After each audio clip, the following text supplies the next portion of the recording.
हैरान कर देने वाले दुनिया के सबसे विचित्र इंसान। नंबर 5, मदनलाल। मदनलाल एक ऐसी इंस्पिरेशनल शख्सियत है जिन्होंने हर चुनौतियों को पार करते हुए बिना हाथों के एक प्रोफेशनल टेलर बनकर अपने आत्मबल का परिचय दिया। 46 वर्षीय मदनलाल हरियाणा के फरीदाबाद से हैं। जन्म से ही उनके दोनों हाथ नहीं थे, लेकिन इन्होंने इसको इस तरह से ढाल लिया है कि रोजमर्रा के जो काम कोई आम इंसान अपने हाथों से करता है वो अपने पैरों से कर लेते हैं। अब वो अपने प्रतिभाशाली पैरों की मदद से अपने गांव में कपड़े सिलाई का काम करते हैं। मदन कहते हैं कि मेरी जिंदगी का हर काम मैं अपने पैरों से ही करता हूँ। सिलाई के लिए कपड़े काटने से लेकर नपाई तक हर काम मैं अपने पैरों से करता हूँ। मदन अपनी कमी के कारण अपने परिवार पर बोझ नहीं बनना चाहते थे, इसीलिए 23 साल की उम्र में मदन ने टेलरिंग का काम करने का फैसला किया। लेकिन शुरुआती ट्रेनिंग में उन्हें बड़ी मुश्किल हुई। उन्होंने बताया कि उनकी फैमिली के पास इतने पैसे नहीं थे कि वे इनकी पढ़ाई का खर्चा उठा पाएं, और उन्हें सरकार से भी कोई खास उम्मीद नहीं थी, और वे जानते थे कि जीने के लिए उन्हें कुछ न कुछ तो करना ही पड़ेगा। शुरुआत में ग्राहकों को विश्वास नहीं था कि कोई बिना हाथ वाला आदमी उनके कपड़े सिल पाएगा, पर आज मदन अपने गांव वालों के लिए किसी लोकल हीरो से कम नहीं। Number 4, rowdy Burton. वो इंसान जो केवल आधे शरीर के साथ जीने को मजबूर है, लेकिन फिर भी परिस्थितियों से हार मानने को तैयार नहीं। अलबामा के राउडी बर्टन का जन्म एक रेयर लोअर स्पाइनल डिसऑर्डर के साथ हुआ, जिसे सक्रेलोजेनेसिस के नाम से जाना जाता है। राउडी केवल 3 साल के थे जब उन्हें अपनी दोनों टांगे कटवानी पड़ी, जिसके कारण उन्हें स्कूल में काफी चिढ़ाया जाता था। व्हीलचेयर का इस्तेमाल करने के बजाय बर्टन अपने हाथों और कोहनियों के सहारे चलना पसंद करते थे। वे टेनिस खेलने और स्केटबोर्ड चलाने में भी सक्षम है। हालांकि वे अपनी परिस्थितियों से हारने को बिल्कुल भी तैयार नहीं हैं, लेकिन उनका मानना है कि कोलोस्टोमी बैग पहनने के कारण उन्हें जीवन में कभी किसी लड़की का प्यार नहीं मिल पाया है। इतनी सारी चुनौतियों के बावजूद वे अपने भविष्य को लेकर काफी एक्साइटेड है। लोगों का कहना है कि बर्टन का व्यक्तित्व काबिले तारीफ है।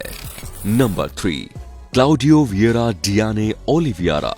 क्लाउडियो का जन्म उल्टे सिर के साथ हुआ था।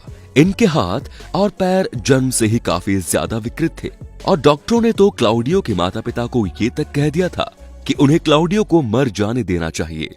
लेकिन क्लाउडियो के जज्बे ने उन्हें मुश्किलों से लड़ने में काफी मदद की। आपको ये जानकर काफी हैरानी होगी कि क्लाउडियो ने 40 साल की उम्र में खुद के जीवन पर एक किताब लिखी है। ब्राजील के मोंट सेंटो में जन्मे क्लाउडियो अर्थरोग्रोपोसिस नाम की एक बहुत ही रेयर कंडीशन में पैदा हुए थे, जिसमें रोगी के जॉइंट्स आपस में फ्यूज हो जाते हैं, जिस कारण क्लाउडियो का सिर उल्टा हो गया है और गलत दिशा में घूम गया है। लेकिन बहुत ही कड़े अभ्यास के बाद इन्होंने अपने मुंह से पेन को पकड़कर लिखना सीख लिया, और अपनी शिक्षा पूरी करके उन्होंने आगे चलकर अकाउंटेंट के लिए क्वालिफाई किया। अब वे स्पेशल इवेंट्स पर मोटिवेशनल स्पीकर के रूप में स्पीच भी देते हैं, और हाल ही में उन्होंने अपनी एक किताब लॉन्च की है जिसका नाम the world is wrong way around है।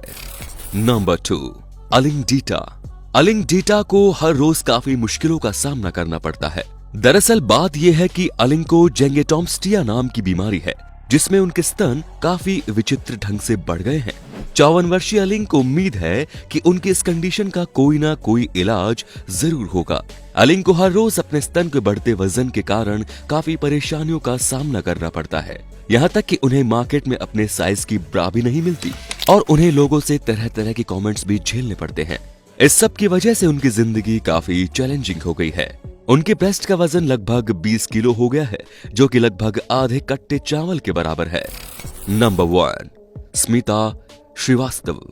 स्मिता श्रीवास्तव एक भारतीय महिला है जिन्होंने अपने बालों की लंबाई से कई रिकॉर्ड अपने नाम किए हैं। इनका सपना है कि एक दिन उनका नाम Guinness book of world records में भी शामिल किया जाए। स्मिता उत्तर प्रदेश की रहने वाली है, और वे भारत की सबसे लंबे बालों वाली महिला के नाम से जानी जाती हैं। उनके बालों की लंबाई Limca book of world records में 6 फीट दर्ज की गई थी। अब उनके बालों की लंबाई 7 फीट है, जो कि किसी एवरेज बास्केटबॉल खिलाड़ी से केवल 3 इंच ही ज्यादा है। 40 वर्षीय स्मिता किसी लोकल सेलिब्रिटी से कम नहीं, और अभी भी उनका रुकने का कोई इरादा नहीं है। वो कहती है कि औरतें और बच्चे अक्सर मेरे घर आकर मेरे बालों को देखते हैं और छूते हैं, क्योंकि उन्हें लगता है कि मेरे बाल नकली हैं।